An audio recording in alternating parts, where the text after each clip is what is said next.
إنك أنت العليم الحكيم.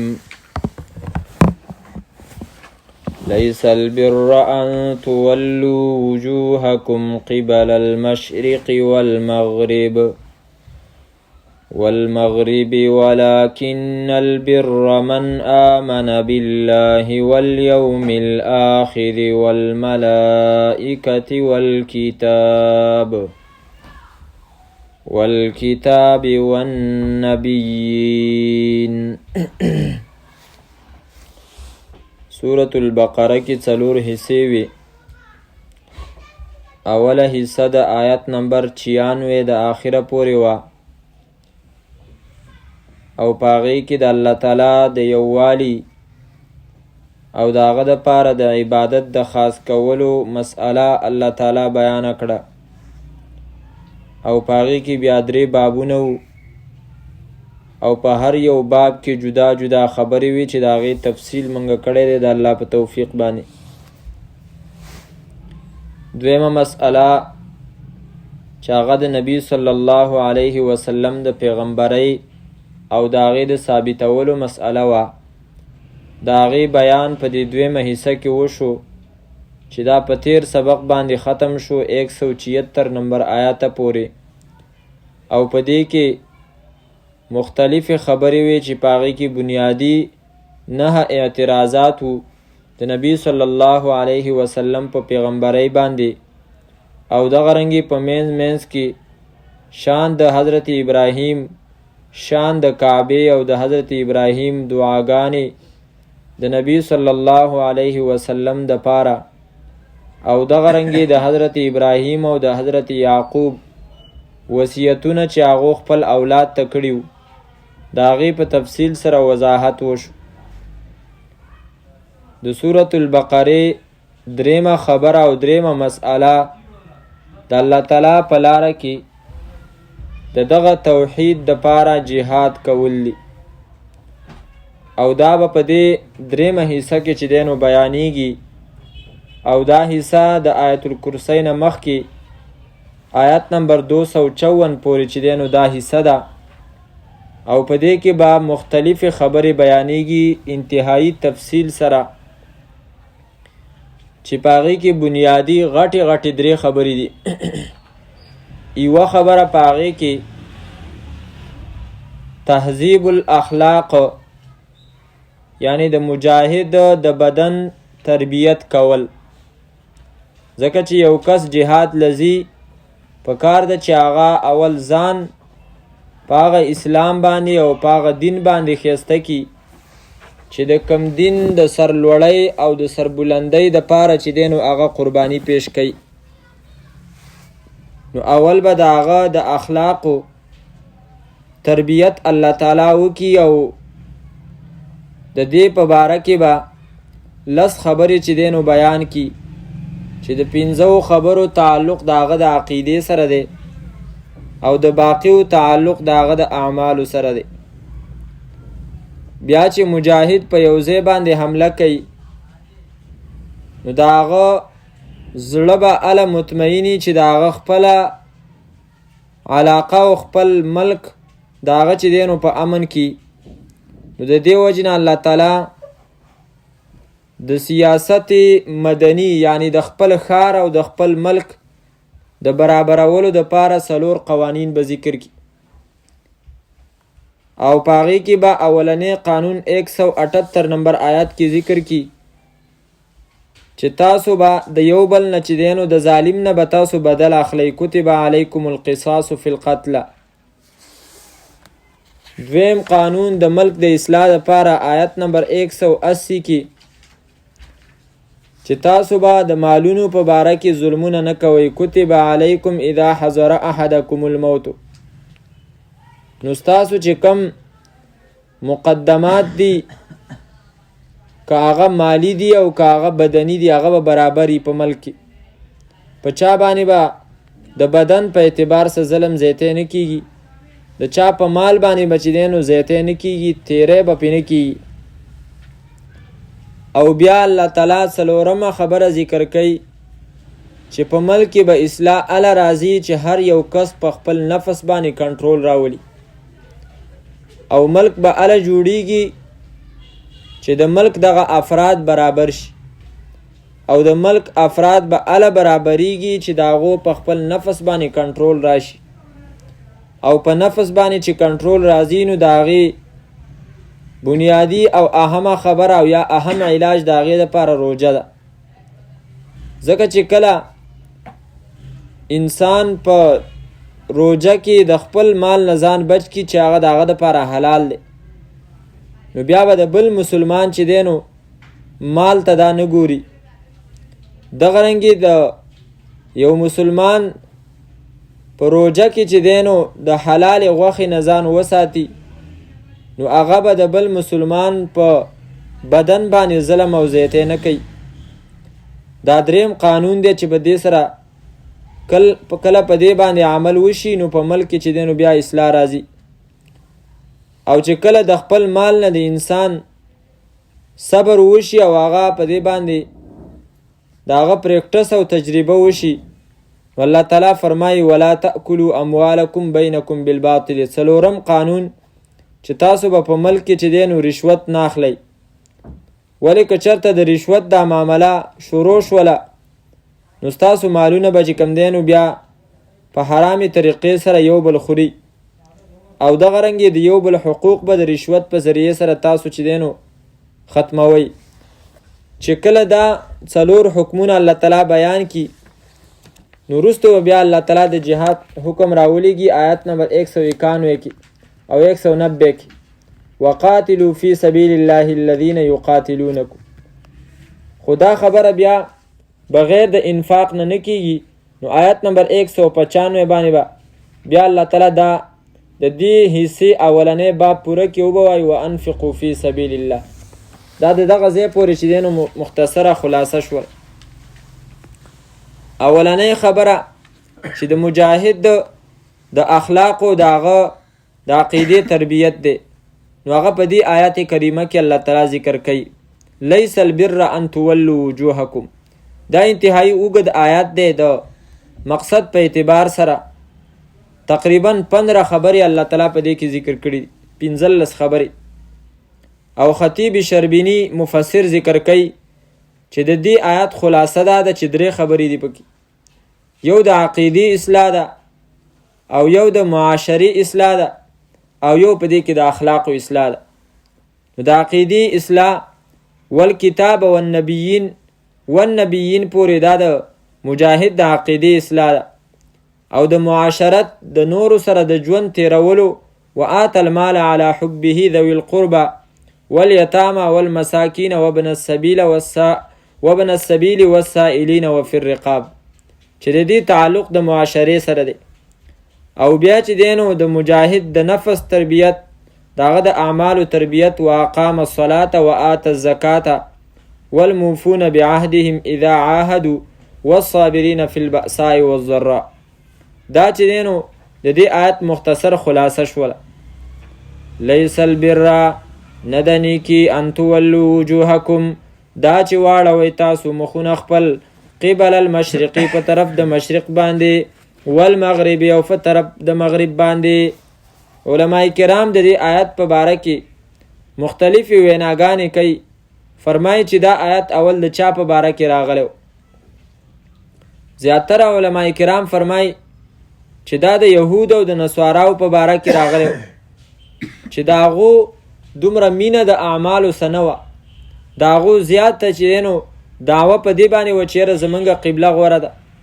بیت المقدس ته دواړو ډلو چې دی نو مخ کو، خو یو په بیت المقدس کې مشرقي طرف ته او بل مغربي طرف ته، نو په دې باندې بیا فخر کولو.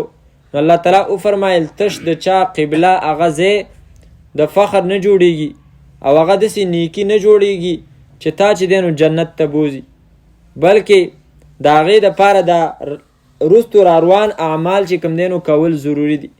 چې کله دغه اعمال وو د دې قبلې سره سره، نو هله به چې کوم دی نو ستاسو دغه اعمال د جنت تلو والی او په هغې باندې به چې کوم دی نو تاسو خلاصیږي.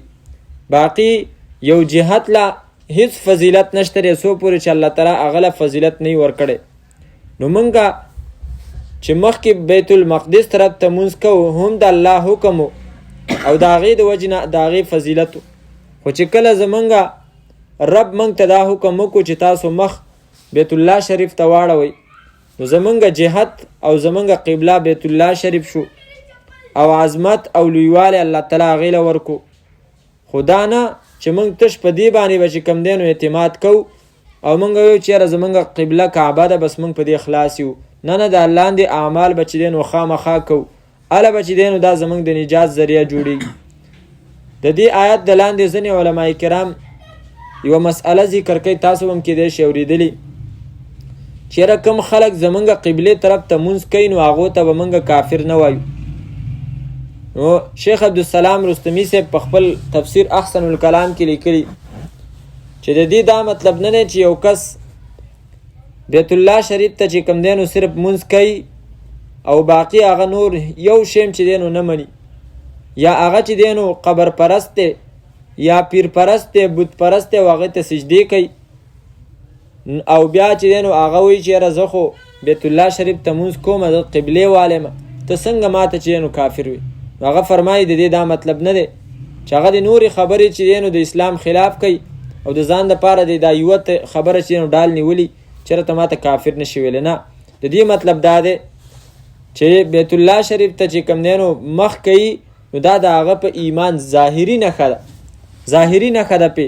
د دې سره سره چې کوم نور د اسلام تقاضي دي هغه به هم پوره کوي. نو الله تعالی فرمایي د دې نه اوس که چېرته یو کس مثال په طور باندې ځان ته قادیانی وایي او هغه په مانځه کې چې دی نو قبلې ته مخ کوي، خو د هغې سره سره نبي علیه صلات وسلام د ختم نبوت نه هغه منکر دی، نو هغه په دې باندې کافر دی. بلکې دا لاندې چې کومې خبرې راځي یوه خبره د هغې په انکار باندې سړی کافر کیږي. لیس البر نه د نیکي ان تولو دا چې واړوئ تاسو وجوهکم مخونه خپل قبل المشرقی په طرف د مشرق باندې والمغرب او په طرف د مغرب، ولکن البر لیکن نیکی من آمنا نیکی دا هغه چا ده چې ایمان یې راوړو بالله په الله تعالی باندې.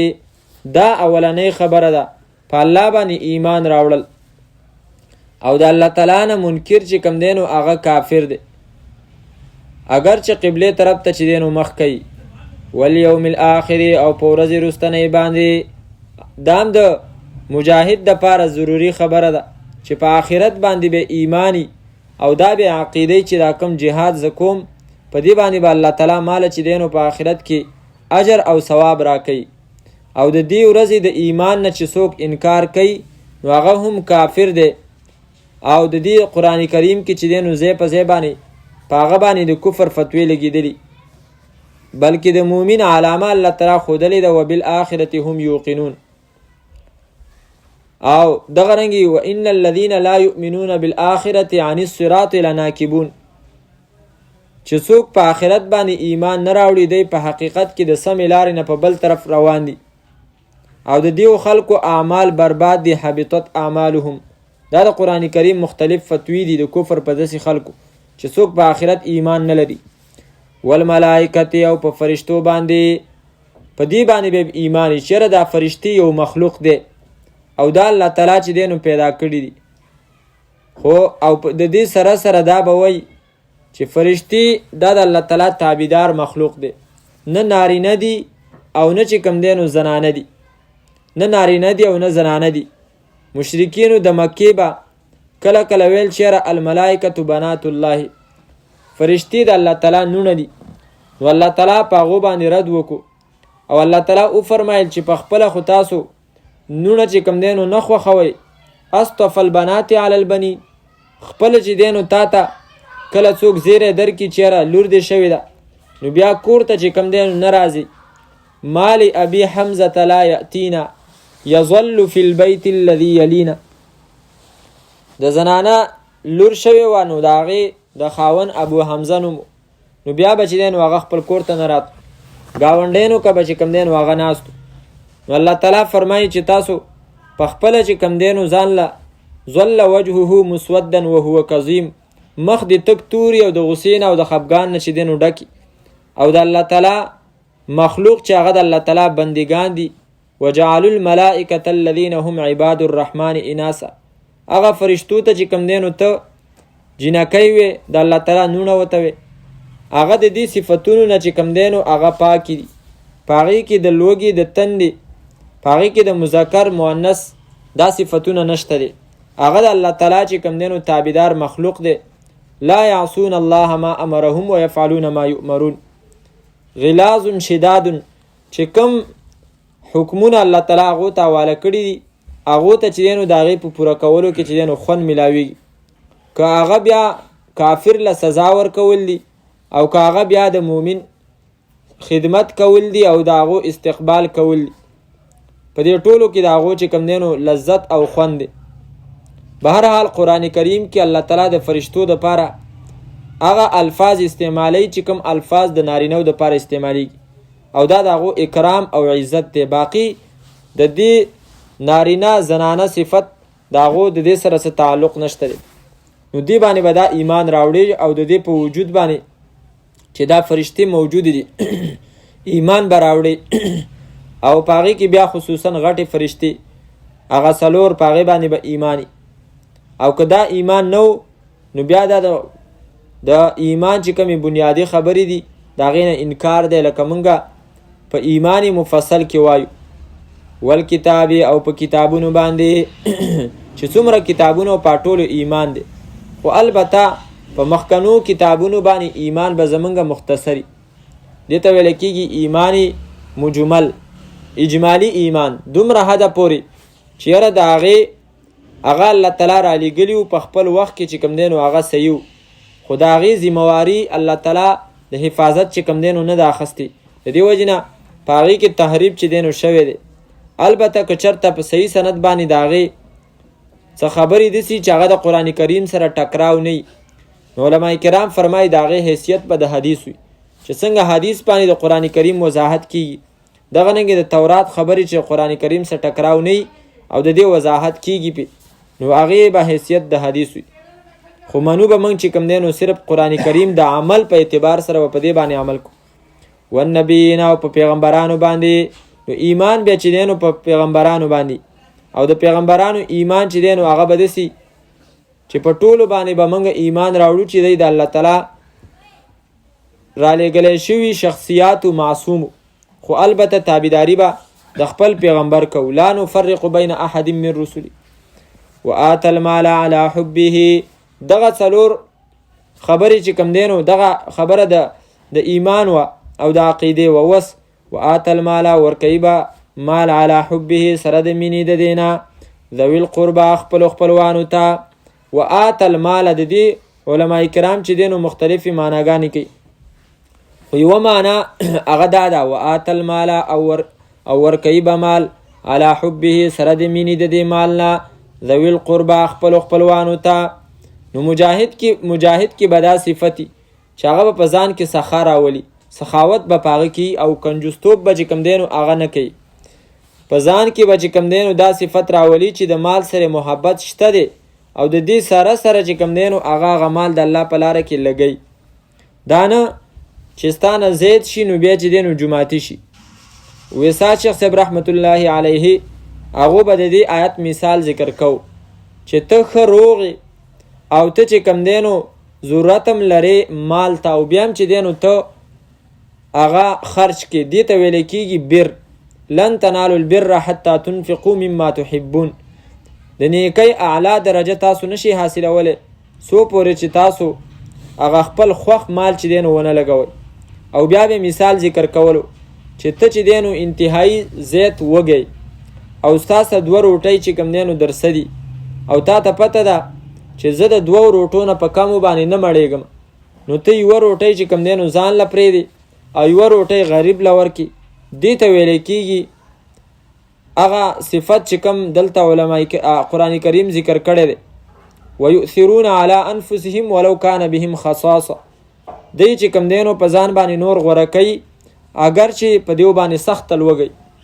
په سورة الدهر کې الله تعالی فرمایي ويطعمون الطعام على حبه مسكينا ويتيما واسيرا. خوراک چې کم دینو هغه ورکوي سره د مینې د دینه، یعنی د دې خوراک سره چې کم دینو په خپله باندې مینی. حدیث مبارک کې راځي یو سړی نبی صلی الله علیه وسلم خواته رالی او تپوس یې وکړو چې بهترینه صدقه کومه ده. نبی علیه صلات وسلام ته وفرمایل چې بهترینه صدقه دا ده چې ته په داسې حالت کې مال ولګې چې ستا ښه د بخل او د حرص چې کم دینو جذبی چېرې دا مال نورم سیوا شي، او ته چې کم دینو په بدن باندې صحیح او داسې نه چې تا د خپلې سینې سمال لګولی حتی دا چې په تا باندې مرګ راشي، نو هغه وخت کې ته بیا شروع شي وصیتونه کې دومره ته پلانکي جومات له ولېږئ، دومره ته پلانکۍ مدرسې له ولېږئ او دومره پلانکي له ورکړئ. نو نبی علیه صلات وسلام وفرمایل حالانکې اوس تا د وصیتونو ضرورت نشته دی، ځکه چې ستا نه وروستو هسې الله تعالی هغه خاصو کسانو له چې کوم دی نو پکې حصې مقرر کړي دي. نو دې ته ویلی کېږي بهترینه صدقه چې د مال سره د مینی او بیا چې دی نو ولګي. د بوډۍ قصه نه وي، بوډۍ نه وایي سپي چې دی نو ډوډۍ وتښتوه څه ځای پورې پسې منډه کړي نو هغه رالاندې نه کړو سپی، نو بیا یې وویل زه په د الله په نوم باندې دې شي. نو داسې نه چې ښه دی ورسره مینی او د خپل اختیار په خپل اختیار باندې چې کوم دی نو ولګي. ځینې علما کرام بله معنی هم کوي چې وآت المال او ورکوي مال علی حبه سره د مینې د ورکولو، یعنی د مال د ورکولو د الله تعالی په لاره کې د صدقې کولو د دې عمل سره هم چې دی نو مینی. مطلب دا شو چې مؤمن به نیک عمل کوي او د نیک عمل کولو سره سره به دا چې کوم دی نو د دې نیک عمل سره مینه محبت هم لري د الله تعالی. لکه حدیث مبارک کې راځي نبی علیه صلات وسلام نو یو سړي چې دی نو تپوس وکړو چې ایمان څه ته ویلی کېږي. نبی علیه صلات وسلام یو روایت کې راځي دا آیات یې ورته ټول ویلو، اگر چې هغه سند کې لږه انقطاع شته کمزوری دی، خو به هر حال په دوو روایتونو باندې هغه راځي. نو په هغې کې نبی علیه صلات وسلام هغه کس ته په آخره کې فرمایي اذا سرتک حسنتک وساءتک سیئتک فانت مؤمن. کله چې ستا نیکي تا خوشحاله کي، نیکي وکړي او ته په هغې باندې خوشحاله شي، او ګناه د نه وشي او بیا ته په هغې باندې چې دی نو خفه شي، نو ته چې دی نو فانت مؤمنون، ته مؤمني. مخکې موږ ویلو احادیثو مبارکو کې ځینې احادیث داسي چې هغې ته سړی وګوري نو سړی وایي چې بس زه خو کامل مؤمن یم. لکه دې حدیث ته سړی وګوري نو په موږ کې هر یو تن چې کوم دی نو په دې باندې خوشحالېږي چېرې زه نیکي وکړم، او هر یو کس په دې باندې خفه کېږي چېرې زما نه ګناه وشوله او الله رانه ناراضه شو. نو دا داسې احادیث دي چې سړی امید چې دی نو سیوا کوي. به هر حال آیات کې الله تعالی فرمایي چې مال به ورکوي او د دې مال سره به چې کوم دی نو د دې عمل د مال خرج کولو سره به چې دی نو مینه محبت. ذوي القربا خپلو خپلوانو ته ګوره اول خپل خپلوان چې دی نو مخکې کړل. علما کرام فرمایي د دې مال ورکولو نه مراد چې کوم دی نو هغه فرضي مال زکات دی. او بیا د دې آیت د لاندې علما کرام او حدیث ذکر کړی دی چې صدقه عامه چې کوم دی نو هغه په پردو باندې چې ته لګې نو دې کې چې دی نو یو ثواب دی، او چې کله په خپلوان باندې قرابتدار رشتہ دار باندې لګې او هغه چې دی نو مستحق دی نو په دې کې صدقه وصله، دا چې کوم دی نو صدقه هم ده او صله رحمیم ده. نو ځکه الله تعالی د خپل خپلوان چې دی نو مخکې کړل. والیتاما او یتیمانانو ته قرآن کریم کې د یتیمانانو الله تعالی چې کوم دی نو په مختلفو الفاظو باندې د هغو هغه حق خلکو ته ښودلی. سورة نساء کې خو مستقل الله تعالی فرمایي ولا تأکلوا اموالهم الى اموالکم، د هغو مالونه چې دی نو تاسو د خپلو مالونو سره یو ځای مه خورئ. او دغه رنګې سورة الماعون کې الله تعالی فرمایي ارأیت الذي یکذب بالدین فذلک الذي یدع الیتیم. تا هغه کس لیدلی دی چې هغه قیامت نه مني، که نه دی لیدلی نو د ښکاره علامې دا ده چې دا به یتیم له دیکې ورکوي او په هغه باندې به چې کوم دی نو شفقت نه کوي. بیا الله تعالی فرمایي کلا بل لا تکرمون الیتیم، تاسو د یتیم چې کوم دی نو عزت نه کوئ. د دې وجې نه دې آیاتونو کې کله کله سړی سوچ وکړي نو دا خبره ترې راوځي چېرې یتیم کله کله د لاس نه ونیسه او په عزت او احترام سره یو ځای کې کېنوه او روټۍ وله راوړه وله ورکړه، صرف په دې باندې چېرې په دې آیاتونو باندې عمل وشي. نو د یتیم حق الله تعالی قرآن کریم کې ډېر واضحه کړی دی. والمساکین او غریبانانو ته مسکین غریب وابن السبیل او مسافر ته سبیل په عربی کې لارې ته ویل کیږي او ابن چې دی نو زوی ته ویل کیږي. د لارې زوی مطلب دا دی چې څنګه زوی د خپل مور سره چې کوم دی نو هغه پیوستی، نو دغه رنګې مسافر هم د لارې سره پیوستی، په هغې باندې رواني او د هغې نه اخوا دېخوا ځنګلونو ته چې کوم دی نو نه اوړي، بلکې هغه په هغه لارې سره چې کوم دی نو ځان پیوسته کړی. د دې وجې نه هغه ته د لارې په عربۍ کې ورته د لارې زوی وایي، خو دا ټکې داسې استعمالیږي مطلب یې دغه دی چې مسافر. نو مسافر د دې نه کم مراد دي؟ د دې نه علما کرام فرمایي چې حاجي صاحب چې هغه د حج دپاره وتلی او د هغه سره پیسې چې دی نو ختمې شوي، اگر چې هغه په خپله علاقه کې چې دی نو ښه مالدار وي، خو اوس د هغه چې کوم دی نو لاس نه رسیږي هغه خپل مال ته، نو دغه مستحق د زکات دی. دغه رنګې د علم دپاره وتی طالب، هغه د دې چې کوم دی نو اگر چې په خپله علاقه کې مالدار وي، خو هلته چې کوم دی نو د هغه سره دومره پیسې نشته دی چې هغه پې د زکات نصاب ته رسیږي، نو دا د زکات مستحق دی. دغه رنګې یو تبلیغي چې کوم د تبلیغ په لاره کې وتلی دی او هغه غواړي چېرې زه د علم څه زده کم، د دین څه چې دی نو زده کم، او د هغه سره بیا پیسې نه، اگر چې په خپله علاقه کې چې دی نو هغه مالدار وي، نو هغه مستحق دی.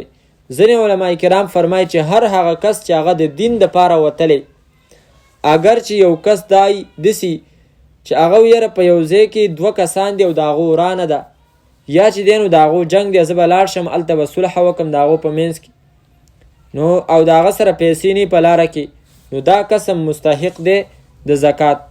وابن السبیل او مسافر ته، وسائلین او غوښتونکو ته، غوښتونکې هغه ته چې کوم دی نو مال ورکه. البته جومات کې د هغه دپاره چې کوم دی نو دا حکم نه دی، په بار ځایونو کې البته داسې یو کس چې هغه پیشوري، نو د هغې نه ستا د مال د وجې نه د هغه اخلاق نورم خرابېږي، نو د هغې نه هم ځان ساتل پکار دي، خو ځینې په هغې کې مستحق او هغه واقعي مستحق، نو بیا د هغو چې دی نو خیال ساتل پکار دي.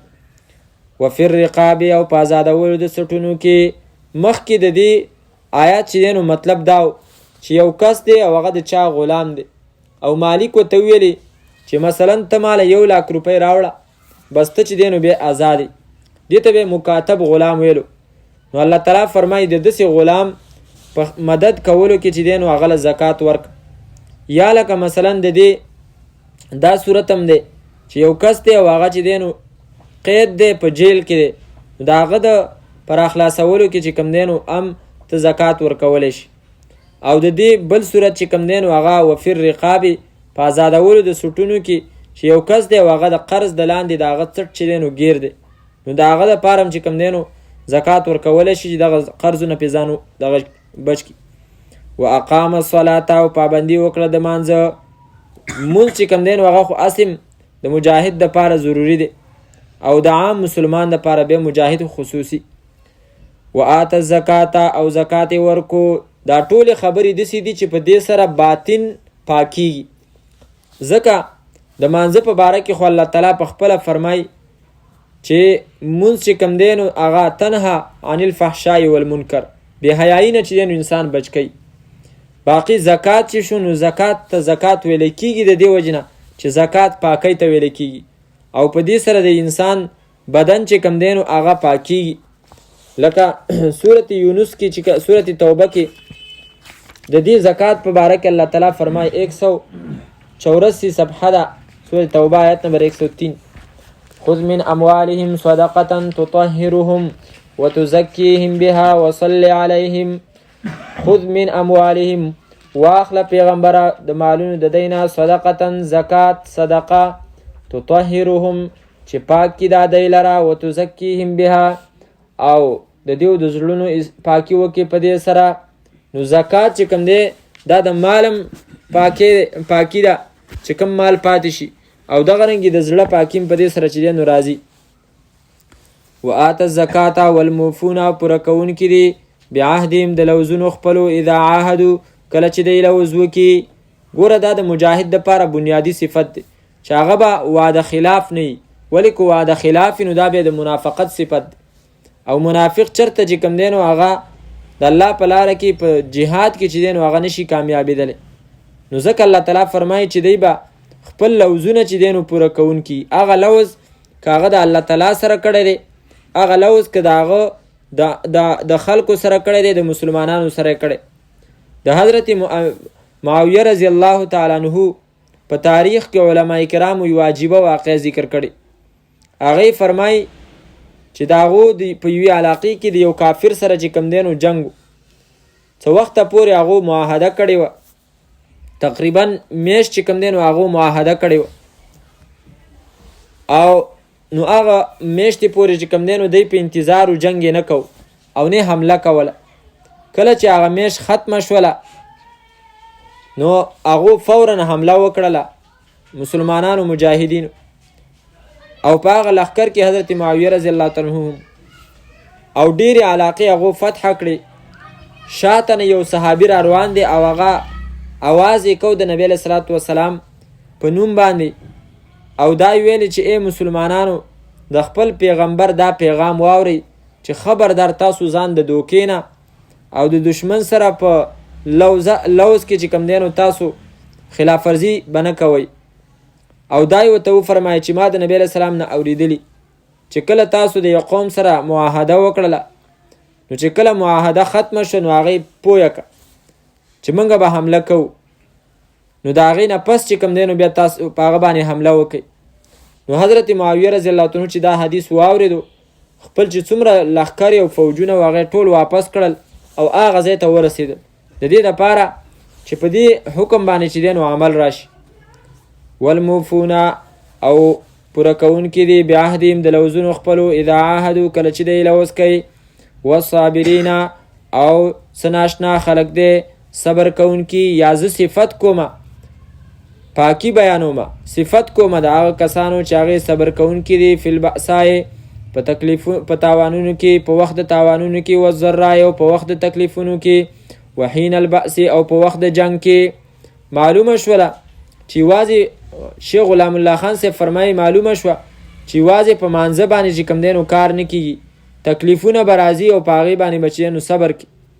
او دا د تکلیفونو د صبر چې کوم دی نو دا یو داستان دی چې خصوصا په دې کې د امت اسلامیه چې کوم علما کرام دي، د مسلمه امت علما کرام د هغو تاریخ په دې کې چې نو پروت دی، چې هغو د دعوت سره سره چې کوم دی نو د عظیمت نه کار اخیستی. کتابونه پې لیکلی شوي تاریخ دعوت و عظیمت د اردو په اردو ژبه کې په 8 جلده کې یو کتاب دی چې په هغې کې د هر د نبی علیه صلات وسلام نه واخله تقریبا د 14مې د دې 14مې صدۍ پورې چې کومو علما کرامو د کافرو یا د بادشاهانو په ظلمونو باندې صبر کړی و او هغو له دعوت ورکړی و، باوجود د دې نه چې د هغو نه د قتل او د هغو نه د شهید کولو چې دی نو خطره وه، خو بیا هم هغو په د خپل دعوت باندې چې دی نو عظیمت وکړو او هغې په هغې باندې ټینګ پاتې شو، صبر یې پرې وکړو. نو دا بنیادی خبره ځکه خو الله تعالی فرمایي مخکې موږ هغه آیات ویلی وبشر الصابرین الذین اذا اصابتهم مصیبه. نو خو صبر به چې کوم دی نو دا نه غواړي د ځان دپاره چې الله ماله په مصیبت باندې صبر راکړي، نه بلکې داسې وایي اللهم انی اعوذ بک من جهد البلاء، یا الله د داسې مصیبت نه د نه پناه غواړم چې هغه مصیبت زه برداشت کولی نشم. او چې کله د باندې مصیبت رالی نو هغه وخت کې بیا چې کوم دی نو ځان له د صبر سوال کوه. د مخکې نه چې ته صبر غواړې نو مطلب دا دی چې ته وایې چې اول د مصیبت راشي نو وروسته بیا صبر وکړو. والصابرین او صفت کوم زه د هغه خلکو چې صبر کوونکي دي هغې فی البأسای په وخت د تاوانونو کې، والضراء په وخت د تکلیفونو کې، بیماریانې دي په هغې کې به چې نو صبر کې، وحین البأس او په وخت د جنگ کې. اولئک الذین دا هغه کسان دي صدقو چې رښتینې دي، دې صفتونو والا خلق هغه کامل او رښتینې خلق دي. و اولئک او دې صفتونو والا خلق هم المتقون امدی دی هغه کسان چې هغه یریدونکي دي د الله تعالی نه، چې دا صفات یې په ځان کې راوستل نو دا د هغو د الله تعالی نه په یریدلو باندې چې کوم دی نو ظاهري نښه ده. نو دا د مجاهد دپاره د هغه د عقیدې او د هغه د اعمالو مختصر چې کوم دی نو موږ بیان کو، باقي په آیات کې چې کوم دی نو ډېرې خبرې دي او ډېر چې دی نو وضاحت دی. او امام قرطبي صاحب فرمایي چې 14 شیونه دي لکه تاسو شماره یو ولکن البر من آمن بالله په الله باندې ایمان، والیوم الاخر دریم، والملائکة دریم، والکتاب څلورم، والنبیین پیغمبران، وآت المال علی حبه مال ورکول ذوی القربا خپلو خپلوانو ته، یتیمانانو ته، مسکینانو ته، وابن السبیل او مسافرو ته. دا 9 خبرې شوي. والسائلین وفي الرقاب 11 واقام الصلاة پابندي د مانځه، وآت الزکاة زکات ورکول، والموفون بعهدهم اذا عاهدوا، والصابرین فی البأساء والضراء وحین البأس. دا 14 خبرې شوي. او په الله تعالی باندې ایمان چې پکې جدا حساب کی، نو دا یا وآت المال علی حبه کې دا دواړه جدا حساب کی. مال ورکول او بیا د دې مال ورکولو سره چې کوم دینو مینه محبت کول دا چې جدا جدا حساب کی، نو دا 15 خبرې چې کوم دینو جوړیږي. امام قرطبي سے فرمایي په دې باندې په هر یو باندې جدا جدا مستقل ما ځان له کتاب لیکلی دی، او بیا فرمایلی دی چې په دې کې د هر یو خبرې زه وضاحت نشم کولی. به هر حال دا د مجاهد دپاره چې کوم دینو تربیت دی چې هغه په دې خبرو باندې ځان ښایسته کړي. باقي به انشاءالله آینده ووایو. ما مطالعه نه وکړې د درس چې کوم ذهن کې حاضر و هغه مې وویل. لیس البر نه د نیکي ان تولوا وجوهکم دا چې واړوئ تاسو خپل مخونه قبل المشرق په طرف د مشرق باندې، والمغرب او په طرف د مغرب، ولکن البر لیکن نیکی من آمنا نیکی دا هغه چا ده چې ایمان یې راوړو بالله په الله تعالی باندې، والیوم الاخر او په ورځ وروستنۍ باندې، والملائکة او په فرشتو باندې، والکتاب او په کتابونو باندې، والنبیین او په پیغمبرانو باندې، وآت المال ورکو مال علی حبه سره د مینې د دینه، ذوی القربا خپلو خپلوانو ته، والیتاما او یتیمانانو ته، والمساکین او غریبانانو ته، وابن السبیل او مسافرو ته، والسائلین او غوښتونکو ته، وفي الرقاب او په ازادول د سټونو کې، واقام الصلاة او پابندي وکړه د مانځه، وآت الزکاة ورکړو زکات، والموفون او پوره کوونکي بعهدهم د لوزونو خپلو اذا عاهدو کله چې هغې لوز کوي، والصابرین او صفت کوم زه د صبر کوونکو، فی البأساء په وخت د تاوانونو کې، والضراء او په وخت د تکلیفونو کې، وحین البأس او په وخت د جنگ کې. اولئک الذین دغه صفتونو والا هغه کسان دي صدقو چې رښتیني دي، واولئک او دغه صفتونو والا هم المتقون همدی دي یریدونکي د الله تعالی نه. الحمد لله رب العالمين والعاقبة للمتقين، والصلاة والسلام على سيدنا ونبينا محمد وآله وصحبه أجمعين. اللهم اجعل القرآن العظيم حجة لنا ولا تجعله حجة علينا. اللهم اجعله ربيع قلوبنا وشفاء صدورنا وجلاء همومنا وذهاب غمومنا. اللهم وفقنا العمل بكتابك وبسنة نبيك محمد صلى الله عليه وسلم. اللهم اجعله شفيعا لنا، اللهم اجعله شفيعا مشفعا لنا. ربنا تقبل منا إنك أنت السميع العليم، وتب علينا إنك أنت التواب الرحيم. وصلى الله تعالى على خير خلقه محمد وآله وصحبه أجمعين برحمتك يا أرحم الراحمين.